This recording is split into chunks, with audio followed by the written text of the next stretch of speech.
అని నాకైతే అనిపిస్తా ఉంది. రైట్ తిరుపతిరావు గారు, సరే ఇంతకు ముందు మనం మాట్లాడుకున్నాము బాలకృష్ణ వర్సెస్ కామినేని, అసలు ఏం జరిగింది? నేను ఇందాక కొంత సెటరికల్ గా మాట్లాడుండొచ్చు కానీ వాస్తవానికైతే అది జరగకూడనటువంటి సంఘటన. ఒక టీ కప్ లో తుఫాన్ గానే చూడాలి, అంతకంటే పెద్దగా చూడాల్సిన అవసరం లేదు.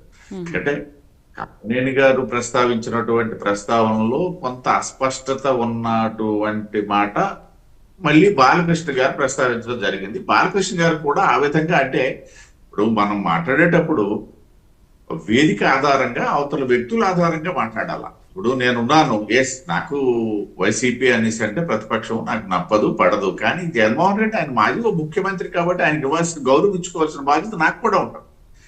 అదేవిధంగా శాసనసభలో ప్రస్తావనకు వచ్చేటప్పుడు బాలకృష్ణ గారు కూడా చిరంజీవి గారి గురుండి, ఇప్పుడు ఇది ఇక్కడ ఏంటంటే కామినేని వర్సెస్ బాలకృష్ణగా మిగిలిపోలేదు. రూపాంతరం ఎలా చెందిందంటే బాలకృష్ణ వర్సెస్ చిరంజీవిగా మళ్ళీ వచ్చేసింది. మీడియా మన సోషల్ మీడియా ద్వారా ఇప్పుడు ఏమైంది, బాలకృష్ణ వర్సెస్ చిరంజీవిగా నడుస్తుంది. ఇవాళ నిన్నటి వరకే బాలకృష్ణ వర్సెస్ కామినేని, శాసనసభ బయటకు మారిపోయిందా. ఇవాళ బాలకృష్ణ వర్సెస్ చిరంజీవి స్పందించిన తర్వాత మళ్ళీ స్పందించారు కదా చిరంజీవి, స్పందించారు కాబట్టి ఆయన వర్సెస్ ఈయన అన్నట్టుగా అయిపోయింది.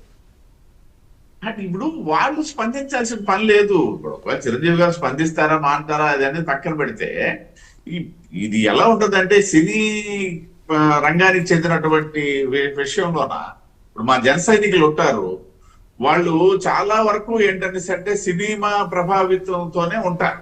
అంటే నేను తప్పు పట్టట్లేదు, ఎందుకంటే పవన్ కళ్యాణ్ గారు అభిమానులు వారు, మా సోదరుడు ఉన్నారు. నేను అనుకోవడం నాకులాగా జన్మతగా ఈ కండువ కప్పుకొని వచ్చినటువంటి కాదు. పవన్ కళ్యాణ్ గారు రాజకీయాల్లోకి వచ్చారు కాబట్టి తను కూడా రాజకీయాల్లోకి వచ్చాడని నేను అనుకుంటాను. ఒకవేళ కొద్ది గొప్ప ఎవరు లేకపోయినా మాక్సిమం కార్యకర్తలందరూ కూడా పవన్ కళ్యాణ్ గారి అభిమానులుగానే రాజకీయ అరంగేటం చేసినటువంటి. కాబట్టి ఇవాళ ఈ ఎపిసోడ్ లో కూడా ఏంటంటే చిరంజీవి గారి అభిమానులు మళ్ళీ బాలకృష్ణ గారి అభిమానులు, అవునన్నా కాదన్నా చిత్రసీమలోన వాళ్ళు ఒక స్టాల్ వార్స్, మాట ఎక్కువ మాట్లాడొచ్చు, ఒక మాట తక్కువ మాట్లాడొచ్చు, మాట తూలింతరం తీసుకోలేమని చెప్పాను. బాలకృష్ణ గారిని కూడా నేనేమి సమర్థించట్లా, ఎందుకంటే ఆ వేదిక మీద క్యాజువల్ గా మాట్లాడేటప్పుడు వేరే వేదికలు వేరు. శాసనసభ అనేసి అంటే అత్యున్నతమైనటువంటి సభ, రాష్ట్ర రాజకీయాలకైతేనేమి, రాష్ట్ర అభివృద్ధికి అయితేనేమి, రాష్ట్ర ప్రజల తాలూకా ఆలోచనలకి ప్రతిబింబించాల్సినటువంటి చోట ఇటువంటి జరగడం ఇది దురదృష్టకరం. సరే, తర్వాత కాంగ్రెస్ ఆయన సగవనాలతో మాట్లాడారని చెప్పి ఈయన అనడం, ఆ సందర్భంగా చిరంజీవి గారి మీద కొన్ని మాటలు తోలడం, అవి కాస్త ముందుకు పోవటం పెరగటం. ఆ తర్వాత నేను ఇప్పుడే జస్ట్ ఒక గంట ముందే చూశాను, నాగబాబు గారి ప్రతిస్పందన కూడా చాలా హార్ష్ గా ఉంది. మా సోదరుడు చూశాక లేదో కానీ నేనైతే చూశాను అది. ఎందుకంటే ఖచ్చితంగా ఉంటది అటువంటి ఆ విధంగా రెస్పాండ్ అవ్వడం అనేది. ఇప్పుడు మా మోడీ గారి గురించి ఎవరైనా అన్నట్టయితే నా తాలూకు స్పందన ఆ స్థాయిలో ఉంటది కదా.